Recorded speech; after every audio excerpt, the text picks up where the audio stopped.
ಬೆಂಗಳೂರಿನಲ್ಲಿ ಒತ್ತುವರಿದಾರರ ವಿರುದ್ಧ ಜಿಬಿಎ ಸಮರ ಸಾರಿದೆ. ಎರಡನೇ ದಿನಕ್ಕೆ ಕಾಲಿಟ್ಟ ಒತ್ತುವರಿ ತೆರವು ಕಾರ್ಯಾಚರಣೆ. ಯಲಹಂಕದ ಕೋಗಿಲು ಲೇಔಟ್ನಲ್ಲಿ ಆಪರೇಷನ್ ನಡೀತಾ ಇದೆ. ಎರಡನೇ ದಿನಕ್ಕೆ ಕಾಲಿಟ್ಟಿದೆ. ಬೆಂಗಳೂರಿನಲ್ಲಿ ಒತ್ತುವರಿದಾರರ ವಿರುದ್ಧ ಜಿಬಿಎ ಸಮರ ಸಾರಿರೋದು.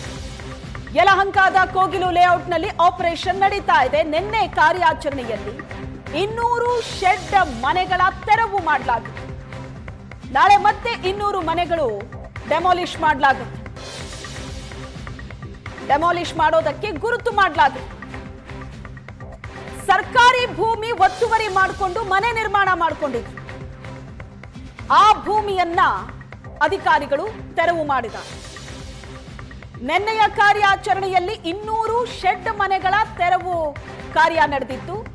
ಈಗ ಮತ್ತೆ 200 ಮನೆಗಳನ್ನ ಗುರುತು ಮಾಡಲಾಗಿದೆ. ತೆರವು ಕಾರ್ಯಾಚರಣೆ ನಡೆಯುತ್ತೆ. ನಾಳೆ ಯಲಹಂಕದ ಕೋಗಿಲು ಲೇಔಟ್ನಲ್ಲಿರುವ ಸರ್ಕಾರಿ ಭೂಮಿ ಇದೆ. ಈ ಭೂಮಿಯನ್ನ ಒತ್ತುವರಿ ಮಾಡಿಕೊಂಡು ಶೆಡ್ ಹಾಕೊಂಡು ಮನೆ ಕಟ್ಕೊಂಡಿದೆ.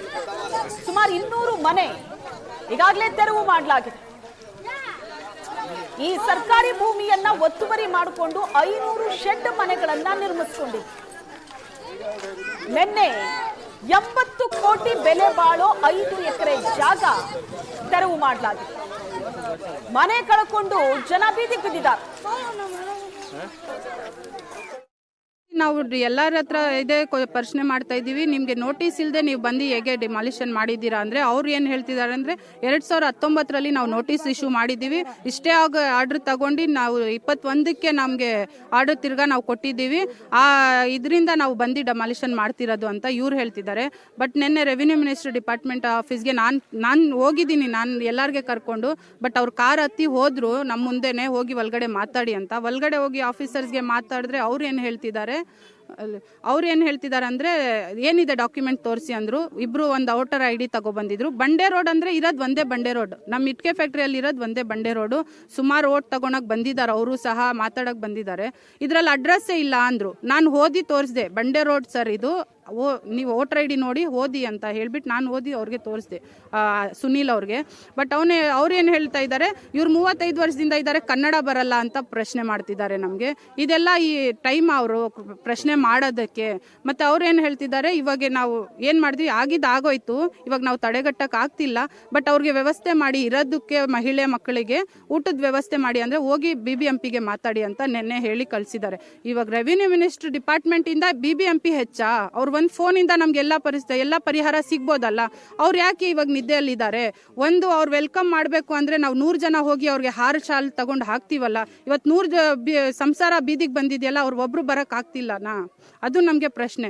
ನಾವು ಬನ್ನಿ ಅವ್ರ ಮನೆಗೆ ಹೋಗಿ ಅಂದ್ರೆ ಯಾಕೆ ಹೋಗ್ಬೇಕು ನಾವು ಅವ್ರ ಮನೆಗೆ? ಅವರೇ ಬರಲಿ. ಎಲ್ಲ ಸೋಷಿಯಲ್ ಮೀಡಿಯಾದಲ್ಲಿ ಇವ್ರದೇ ಚರ್ಚೆ ನಡೀತಾ ಇದೆ. ಅವ್ರಲ್ಲೇ ಬರಲಿ, ನಮ್ಮ ಹತ್ರ ಬಂದು ನಮ್ಮ ಕಷ್ಟ ಸುಖ ನೋಡ್ಲಿ, ಭಾಗವಹಿಸ್ಲಿ. ನಿನ್ನೆ ಯಲಹಂಕದಲ್ಲಿ ಸರ್ಕಾರಿ ಜಾಗವನ್ನ ಒತ್ತುವರಿ ಮಾಡಿಕೊಂಡಂತಹ 200 ಮನೆಗಳನ್ನ ಡೆಮಾಲಿಷನ್ ಮಾಡಿದಂತಹ ಅಧಿಕಾರಿಗಳು ಇದೀಗ ಮತ್ತೆ 200 ಮನೆಗಳನ್ನ ಡೆಮಾಲಿಷನ್ ಮಾಡಕ್ಕೆ ಗುರುತಿಸಿರುವಂತದ್ದು. ಸದ್ಯ ನಾನೀಗ ಯಲಹಂಕದಲ್ಲಿರುವಂತಹ ಕೋಗಿಲು ಕ್ರಾಸ್ನ ಪಕ್ಕದಲ್ಲಿರುವಂತಹ ಇಟ್ಕೆ ಫ್ಯಾಕ್ಟರಿಯ ಟಿಪ್ಪು ನಗರದಲ್ಲಿದ್ದೀನಿ.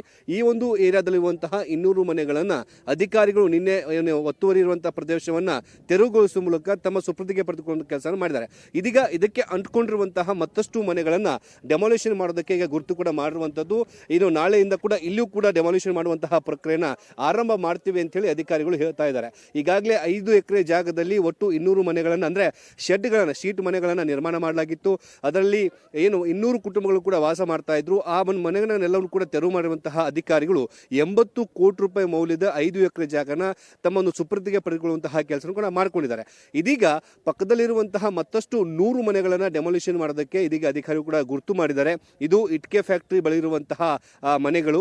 ಈ ಎಲ್ಲಾ ಮನೆಗಳನ್ನು ಕೂಡ ನಾಳೆಯಿಂದ ಅಧಿಕಾರಿಗಳು ಡೆಮಾಲಿಷನ್ ಮಾಡುವಂತಹ ಪ್ರಕ್ರಿಯೆ ಕೂಡ ಶುರು ಮಾಡ್ಕೊಂತಾರೆ.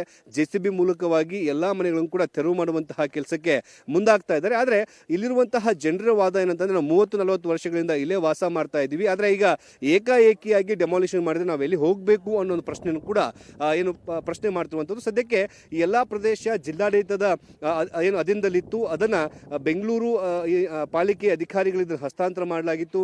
ಇಲ್ಲಿ ಘನತ್ಯಾಜ್ಯ ನಿರ್ವಹಣೆಗಾಗಿ ಇದನ್ನ ಜಾಗ ಕೂಡ ಮೀಸಲಿಡಲಾಗಿತ್ತು. ಆದ್ರೆ ಇದೀಗ ಮನೆಗಳನ್ನ ನಿರ್ಮಾಣ ಮಾಡಿರುವಂತಹ ಕಾರಣಕ್ಕಾಗಿ ಎಲ್ಲಾ ಮನೆಗಳನ್ನು ಮನೆಗಳನ್ನು ಕೂಡ ಡೆಮಾಲಿಷನ್ ಮಾಡುವಂತಹ ಪ್ರಕ್ರಿಯೆಗೆ ಇದೀಗ ಅಧಿಕಾರಿಗಳು ಕೂಡ ಮುಂದಾಗಿದ್ದಾರೆ. ನಿನ್ನೆ 200 ಮನೆಗಳನ್ನು ಡೆಮಾಲಿಷನ್ ಮಾಡಿದ್ರು. ನಾಳೆ ಮತ್ತಷ್ಟು ಮನೆಗಳನ್ನು ಡೆಮಾಲಿಷನ್ ಮಾಡೋದಕ್ಕೆ ಅಧಿಕಾರಿಗಳು ಸಜ್ಜಾಗ್ತಾ ಇದ್ದಾರೆ. ಕ್ಯಾಮರಾ ಪರ್ಸನ್ ಸತ್ಯ ಜೊತೆಗೆ ಮುತ್ತಪ್ಪ, ಏಷ್ಯಾನೆಟ್ ಸುವರ್ಣ ನ್ಯೂಸ್, ಬೆಂಗಳೂರು.